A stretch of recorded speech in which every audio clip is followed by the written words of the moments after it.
اشد البلاء الانبیاء ثم الامثل فالامثل، سب سے بڑی آزمائش انبیاء علیہ الصلوۃ والسلام پر. اشد البلاء الانبیاء ثم الامثل فالامثل، سب سے بڑا امتحان اور آزمائش ابراہیم علیہ الصلوۃ والسلام. حضرت ابراہیم کے بارے میں علیہ الصلوۃ والسلام کے بارے میں اللہ نے کہا ان ھذا لہو البلاء المبین، بہت کھلا امتحان تھا یہ آپ کا. ان ھذا لہو البلاء المبین. تو اللہ نے آپ پر امتحان ڈالا، اور امتحان ڈالا، کہا یہ بچہ ہے جو سالہ سال مانگنے کے بعد اللہ نے دیا ہے، سالہ سال کے بعد. اب اس ابراہیم علیہ الصلوۃ والسلام کو اس وادی میں جہاں پانی کی بوند کوئی، ایک مشکیزہ تھا جو آپ ان کے پاس چھوڑ کے جا رہے ہیں، چند کھجوریں تھیں جو کسی وقت بھی ختم ہو سکتی تھی، اس کے سوا نہ وہاں چشمہ نہ انسان نام کی کوئی چیز، وہاں آپ کو چھوڑا جا رہا، اپنے بچے کو بھی اپنی اہلیہ ہاجرہ کو بھی یہاں چھوڑ کے جانا ہے. حضرات علماء نے لکھا کہ اللہ نے یہ بھی حکم دیا تھا کہ آپ نے چھوڑ کے بھی آنا ہے، جواب زبان سے بھی نہیں دینا. اہلیہ نے جب پوچھا کہ آپ ہمیں یہاں کس کے سہارے چھوڑ کے جا رہے ہیں، تو ابراہیم علیہ الصلوۃ والسلام خاموش رہے. پھر اہلیہ نے پوچھا آپ ہمیں کس کے سہارے چھوڑ کے جا رہے ہیں، پھر خاموش.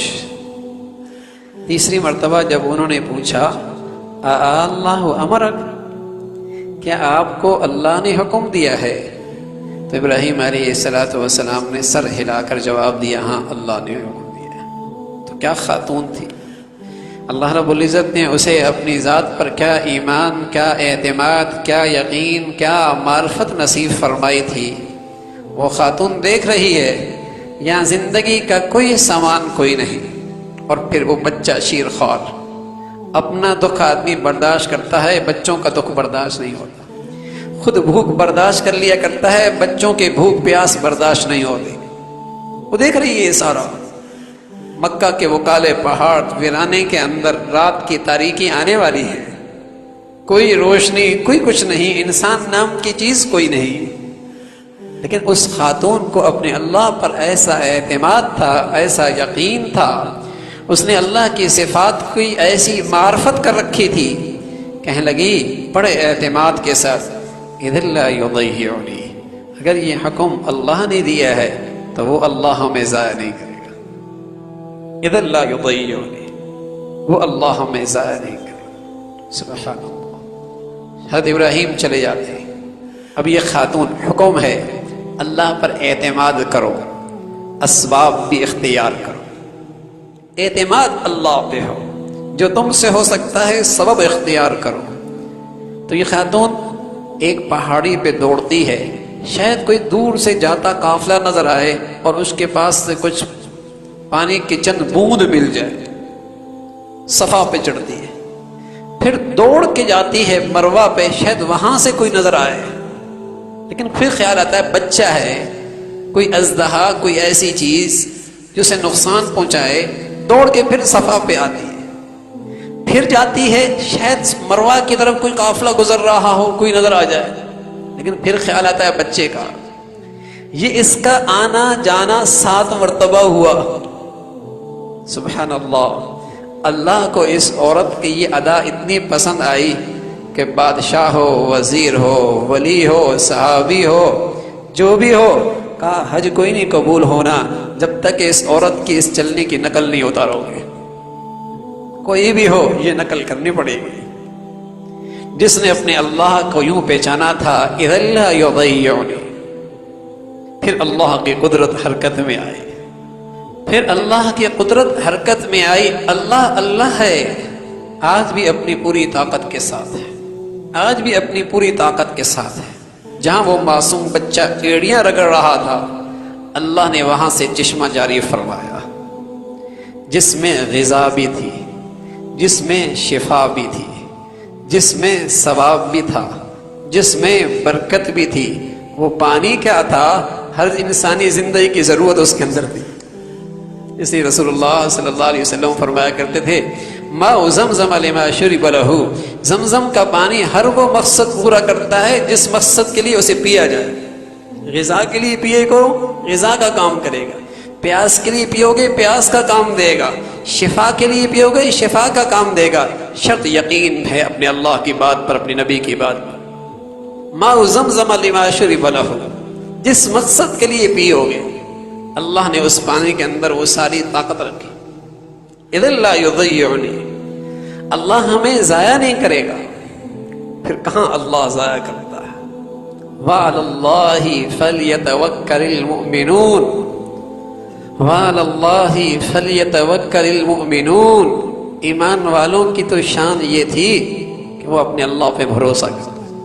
جہاں سارے اسباب کٹ جاتے ہیں اس کا حوصلہ وہاں بھی مضبوط ہوتا ہے کہ میرا اللہ تو ہے۔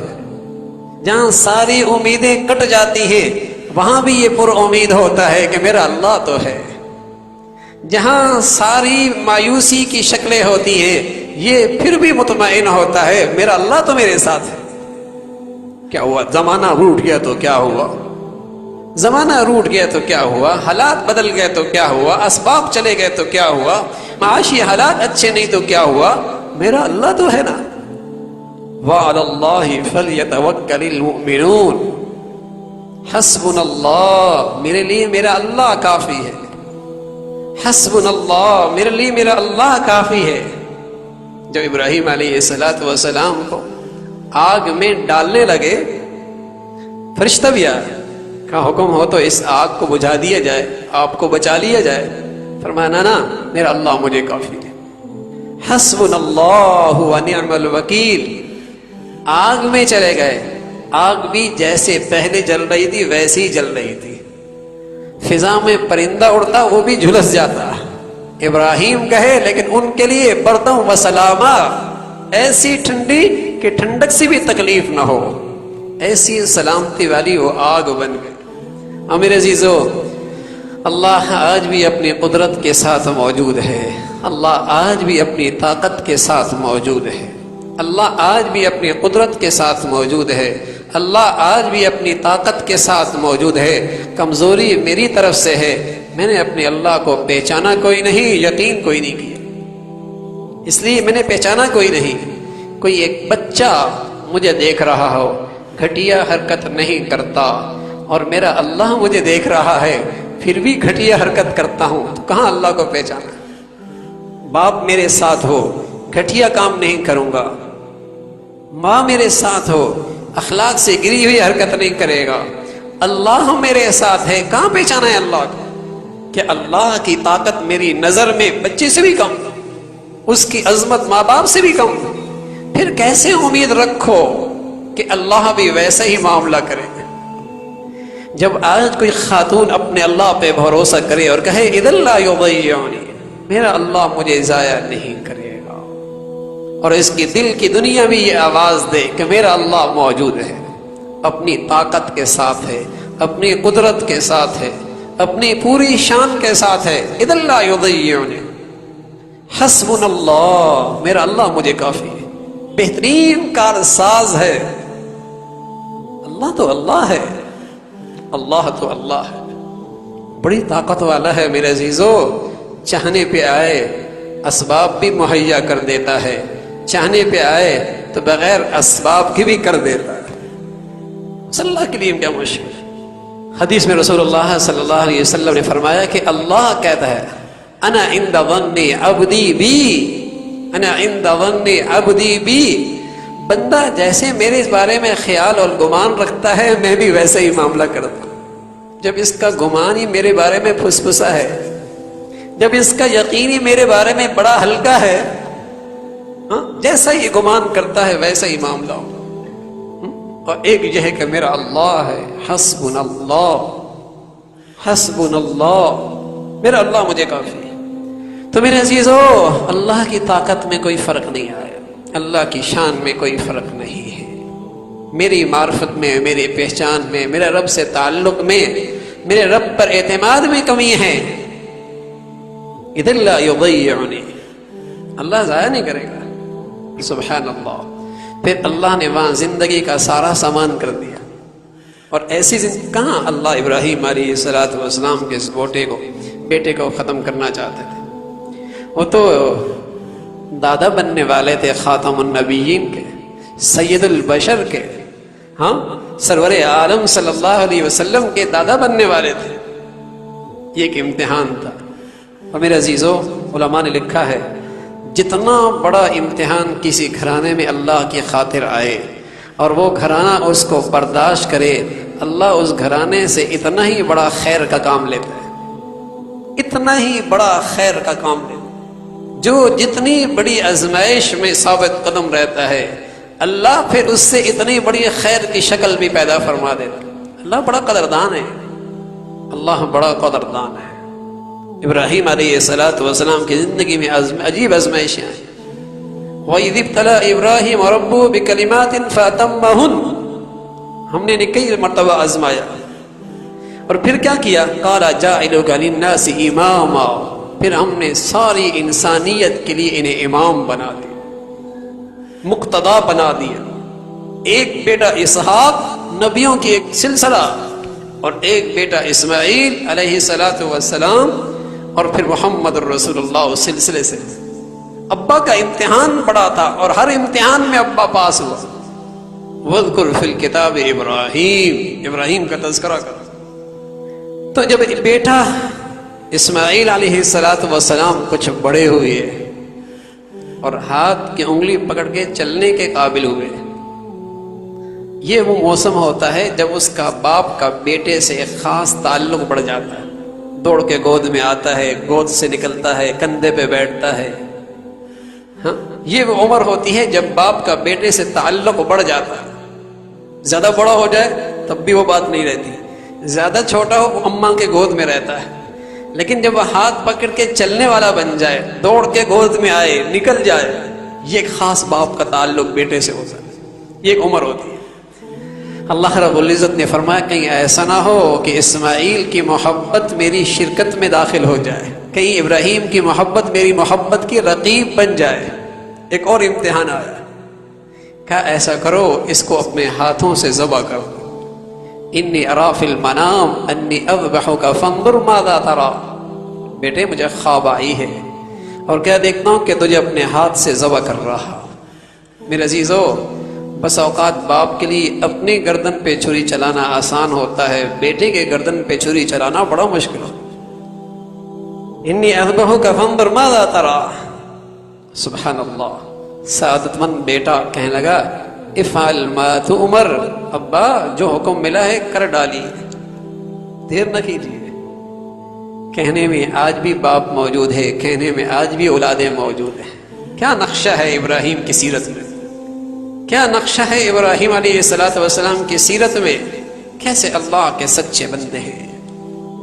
اس لیے تو اللہ کہتا ہے وَاذْكُرْ فِي الْكِتَابِ إِبْرَاهِيمَ، ابراہیم کا تذکرہ کرو. تم بھی اللہ پہ ایمان رکھتے ہو، وہ بھی اللہ پر ایمان رکھتے تھے. کیسی اللہ کے راستے میں باپ بیٹے کو ذبح کرنے کے لیے تیار، بیٹا باپ کے لیے ذبح ہونے کے لیے تیار. اور آج کیسی دین سے بیزاری، اللہ سے دوری ہے کہ انہیں گائے بکری بھی ذبح کرنا سمجھ میں نہیں آتی. انہیں اس پر بھی اشکال ہے، کتنا پیسہ کیوں ضائع ہو رہا ہے، انہیں یہ بھی سمجھ میں نہیں آ رہا. آج انہیں بیل گائے ذبح کرنا میں بھی سمجھ میں نہیں آ رہا. کہنا سڑکیں بن جاتی، روڈ بن جاتے، یوں ہو جاتا، ترقی ہو جاتی. اور کہاں اللہ کی ذات سے ایسا تعلق کہ باپ بیٹے کو یہ نہیں پوچھا. اللہ دنیا کی کسی مہذب سلطنت میں یہ حکم نہیں آیا، کوئی فلسفہ، کوئی لوجک، کوئی حکمت، کوئی مصلحت کہ باپ اپنے بیٹے کو اپنے ہاتھ سے ذبح کر دے. کچھ نہیں پوچھا، مڑ کے پیچھے نہیں دیکھا. افعل ما تؤمر ستجدنی انشاءاللہ من الصابرین. اور جب ابراہیم علیہ السلام بیٹے کو ذبح کرنے کے لیے مینا لے کے جا رہے تو راستے میں شیطان نے وار کیا، اس حکم سے روکا. آپ نے نفرت کا اظہار کیا اور 7 کنکریاں ماری. پھر آگے کھڑا ہوا، رکاوٹ بنا، پھر آپ نے نفرت کا اظہار کیا اور 7 کنکریاں ماری. پھر آگے کھڑا ہوا، پھر آپ نے 7 کنکریاں ماری. آنے والے حجاج سے کہا حج پورا نہیں ہوگا جب تک تم بھی اسی انداز سے شیطان سے نفرت کا اظہار نہیں کرو. کنکریوں کے بغیر حج کوئی نہیں. تم نے بھی ابراہیم کا یہ عمل زندہ کرنا ہوگا علیہ السلام، تب حج پورا ہوگا. اب جب ذبح کرنے لگے ذبح کرنے لگے تو بیٹے نے کہا ابا مجھے پیشانی کے بل لیٹانا، کہیں ایسا نہ ہو سیدھا لیٹا دیا، آنکھوں سے آنکھیں مل گئیں، شفقت بدری کہیں غالب آ گئی تو اللہ کے حکم میں کہیں تاخیر نہ ہو جائے، کہیں آپ کی نظریں میرے چہرے پہ پڑ گئیں، ہاتھ سے چھری گر نہ جائے، ابا مجھے پیشانی کے بل لٹانا، وَتَلَّهُ لِلْجَبِينِ پیشانی کے بل لٹانا تاکہ میری نظریں آپ پر، آپ کی نظریں میرے چہرے پہ نہ پڑے، ذبح کرنا ہے۔ چھری تیز ہے اور آپ کے گھٹنے ان کی کمر پر ہیں اور پوری قوت اور طاقت کے ساتھ چھری چلا رہا ہے۔ اللہ اکبر۔ جب چھری چلائی تو اللہ نے اعلان کر دیا چھری اسماعیل کے گلے پہ نہیں چلانی تھی، اس محبت پہ چلانی تھی جو اللہ کے محبت کے ساتھ رقیب بن رہی تھی۔ ابراہیم تو اس محبت کے ذبح کرنے میں سچا ہے، ابراہیم تو اس محبت کے ذبح کرنے میں سچا ہے۔ وَفَدَيْنَاهُ بِذِبْحٍ عَظِيمٍ اس کے بدلے میں مینڈا دے دیا، تو نے ذبح کر دیا جو چیز ذبح کرنی تھی۔ اللہ کے راستے میں آنے والی یہ محبت بھی آپ نے ذبح کر دی، آپ کی قربانی ہو گئی۔ وَفَدَيْنَاهُ بِذِبْحٍ عَظِيمٍ اب ہم آپ کو ایک مینڈا دے رہے ہیں۔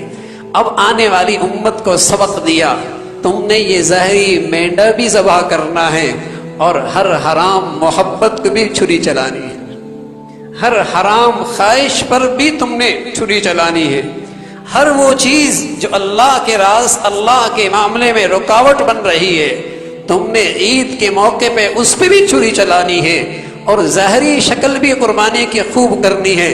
تب ابراہیم علیہ السلام کی یہ سنت زندہ ہو۔ وَفَدَيْنَاهُ بِذِبْحٍ عَظِيمٍ تو میرے عزیزو، قربانی کا یہ روح بھی زندہ ہونی چاہیے اور قربانی کی یہ ظاہری شکل بھی زندہ ہونی چاہیے۔ ظاہری شکل بھی اللہ کے نبی نے خوب اختیار کی، کئی اونٹ آپ نے ذبح فرمائے، ہاں آپ نے یہ ظاہری شکل بھی کثرت سے کی۔ آپ علیہ السلام اپنی امت کی طرف سے بھی قربانی کیا کرتے تھے، جنہیں اللہ نے خوشحالی دی ہے وہ بھی اپنے نبی کی طرف سے کیا کریں علیہ السلام، خلفاء کی طرف سے کریں، فقہاء اور محدثین کی طرف سے کریں، سارے اہل ایمان کی طرف سے کریں، اللہ کے نیک بندوں سے، اپنے بچوں کے بارے میں، جو بچے نابالغ ہیں ان کی طرف سے بھی قربانی ہو سکتی ہے، الگ الگ ہر ایک کی طرف سے کریں، سب کی طرف سے ایک کر دیں، کثرت سے قربانی ہو، اس لیے کہ اس کی ظاہری شکل پر بھی اللہ نے اجر بہت رکھا۔ نفلی صدقے پورے سال دے سکتے ہیں اور نفلی روزے پورے سال رکھ سکتے ہیں اور نفلی نمازیں پوری سال پڑھ سکتے ہیں، لیکن یہ نیکی کا موسم ایسا ہے جو صرف 3 دن میں مل سکتی ہے، یہ نیکی صرف 3 دن میں مل سکتی ہے۔ تو اس موقع پہ کثرت سے قربانی کرنی چاہیے میرے عزیزو، جن کو اللہ رب العزت نے توفیق نصیب فرمائی، اور ساتھ ساتھ قربانی کی روح بھی زندہ کریں، قربانی کی روح بھی زندہ کریں کہ اللہ ہر وہ جذبہ اور ہر خواہش، ہر وہ جذبہ، ہر وہ خواہش جو ہمیں تجھ سے دور کر رہی اس کو بھی آج ذبح کر، اس کو بھی آج ذبح کر رہا ہوں۔ ہر غلط خواہش، ہر غلط جذبہ، ہر اللہ کی نافرمانی، اس دن اس سے بھی برات کا اعلان ہو، ظاہری شکل بھی اختیار کی جائے، تب اللہ اس قربانی کی پوری برکتیں نصیب فرمائے۔ تو میرے عزیزو، اللہ رب العزت ہمیں ابراہیم علیہ السلام کے یہ ادا اور یہ سیرت اپنانے کے توفیق نصیب فرمائے۔ اللہ نے کہا ہے وَاتَّبِعْ مِلَّةَ إِبْرَاهِيمَ، ابراہیم علیہ السلام کی ملت کی اتباع کرو۔ اور آپ کی ملت کیا ہے؟ اِذْ قَالَ لَهُ رَبُّهُ أَسْلِمْ قَالَ أَسْلَمْتُ لِرَبِّ الْعَالَمِينَ، جب اللہ نے کہا میرے سپرد کر دو اپنے آپ کو، تو فرمایا أَسْلَمْتُ لِرَبِّ الْعَالَمِينَ، میں نے اپنے آپ کو جہان والے رب کے سپرد کر دیا، اب میں نے اپنے اللہ کے حوالے کر دیا، جیسا چاہے فیصلہ دے اور جیسا چاہے حکم دے اس کے سامنے جھک جاتا ہوں۔ جب مسلمان قربانی کرتا ہے تو یہ دعا پڑھتا ہے انی وجہت وجہی للذی فطر السماوات والارض حنیفا وما انا من المشرکین، اے اللہ جو زمین و آسمان کا بادشاہ ہے، میں نے اپنے آپ کو اس کی طرف پھیر دیا ہے سب سے یکسو ہو کر، میں مشرک نہیں، میں یکجائی ہوں، میں ہر جائی نہیں، میں مواحد ہوں، میں نے اپنے آپ کو اللہ کے حوالے کر دیا۔ اور پھر ساتھ کہتا ہے ان صلاتی ونسکی ومحیای ومماتی للہ رب العالمین، اے اللہ میری نماز بھی، میری قربانی بھی، میری زندگی اور موت بھی، سب کچھ جہان والے رب کے لیے، للہ رب العالمین، میری زندگی اور موت سب کچھ اللہ کے لیے ہے۔ اب جینا بھی اللہ کی خاطر ہوگا، مرنا بھی اللہ کے خاطر ہوگا۔ میرے عزیزو، یہی قربانی کی روح ہے۔ اللہ ہمیں اس کی ظاہری شکل بھی اپنانے کی توفیق نصیب فرمائے اور اس کی روحانی شکل کی حقیقت بھی نصیب فرمائے۔ وآخر دعوانا ان الحمد للہ رب العالمین۔